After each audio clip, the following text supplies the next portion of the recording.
Hi friends, welcome back to my YouTube channel. સ્વાગત છે તમારું આજના નવા વ્લોગમાં. અને આજે અમે જઈએ છીએ તોરણિયા ગામના તોરણિયા મંદિરમાં. તો ચાલો હું પણ તમને મુલાકાત કરાવું તોરણિયા મંદિરની. અને રસ્તામાં થોડો વરસાદ પણ હતો, એટલે રેઈની વાતાવરણ હતું અને સરસ મજાનું ખુશનુમા વાતાવરણ હતું. તો જવાની પણ અમને બહુ મજા આવી ગઈ હતી. અને હવે હું પહોંચી ગઈ છું તોરણિયા ગામમાં. તોરણિયા મંદિર છે ત્યાં જો તમને બહારથી પહેલાં વ્યૂ બતાવી દઉં. આ રીતના લખેલું છે તોરણિયા અમર દેવીદાસ નકલકધામ. આ બહારનો એનો ગેટ છે, ત્યાં લખેલું છે સત દેવીદાસ, અને બાજુ પર લખેલું છે અમર દેવીદાસ. ઉપર લખેલું છે શ્રી નકલકધામ. જે આશ્રમ છે એ સત દેવીદાસ અમર દેવીદાસનો છે, એટલે એવું એમનું નામ લખેલું છે. અને મંદિર હવે તમને બતાવું છું અંદરથી. અહીંયા જો શીતળામાં, અન્નપૂર્ણામાં એ બે છે. પછી અહીંયા ગણપતિ છે, પછી અહીંયા દત્તાત્રેય ભગવાન છે, એની બાજુમાં અહીંયા રામદેવ પીર છે. જો મારો અવાજ થોડોક બેહી ગયો છે આજે, એટલે તમને વોઇસમાં થોડોક ફરક લાગશે.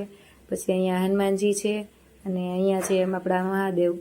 તો કોમેન્ટ કરી દેજો મારા બધા જે દર્શક મિત્રો છે તે.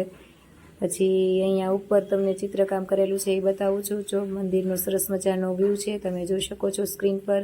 અને આનો ઇતિહાસ એવો છે કે જે અમરમાં હતા એ પોતે ભિક્ષા માગીને પણ ભૂખ્યાને ભોજન કરાવતા હતા. ત્યાંથી આ જે સિલસિલો ચાલુ થયો છે કે ભૂખ્યાને ભોજન કરાવવાનું. અહીંયા તમે ગમે એટલા માણસો હોય એ બધાને અહીંયા ભોજન પૂરું પાડવામાં આવે છે, અને ક્યારેય ઘટ પડતી નથી. આ મંદિરનો બહારનો વ્યૂ છે. આ એક સનિષ્ઠ કાર્ય છે. પરબધામ પણ આવું જ છે. અને લાઇનમાં બધાને બેસાડીને એની આરતી કરાવવામાં આવે છે. મંદિરમાં આરતી થાય છે, અને ભોજન પણ એ રીતના લાઇનમાં બધાને બેસાડીને આપવામાં આવે છે. સરસ મજાનું ભોજન હતું. હું તમને ભોજન પણ બતાવીશ. પછી અહીંયા મહેમાનોને દૂરથી આવ્યા હોય તો રહેવા માટેની પણ સુવિધા છે. જો અહીંયા તમે જોઈ શકો છો ગેસ્ટ હાઉસ જેવું છે સરસ મજાનું. અને સાનવીને તો બહુ મજા આવી ગઈ હતી. તો જો રેતીમાં બેસીને રેતી સૂથવા માંડી હતી. અને બહારથી તમને પછી મંદિરની પાછળનો ભાગ છે. ત્યાં નારિયેળીના ઝાડ હતા સરસ મજાના, અને ઓટા હતા બેસાય એવા. તો જો તમે જોઈ શકો છો પબ્લિક પણ બેઠું છે ઘણું ખરું. જે બહારથી આવ્યા હોય તે લોકો અહીંયા રોકાઈ પણ શકે છે, એની પણ વ્યવસ્થા કરવામાં આવી છે. અને હવે અમે ભોજન લેવા આવી ગયા છીએ. બટેકાનું શાક, રોટલી, શીરો, ખીચડી અને કઢી. ખૂબ જ સ્વાદિષ્ટ ભોજન હતું. અને જો વ્યવસ્થા પણ સારી હતી. અહીંયા થાળી જાતે લઈ લેવાની, પછી વાટકા જાતે લઈ લેવાનું. પછી એવી રીતના ભોજન થઈ જાય પછી ઉટકીને સાફ કરીને સરસ વાસણ લૂછીને અહીંયા ગોઠવી પણ દેવાના. અને આ હવે સાંજનો વ્યૂ છે. લાઇટિંગ ને એવું બધું થયું છે, તો હું કહું લાવો એકવાર તમને બતાવી દઉં.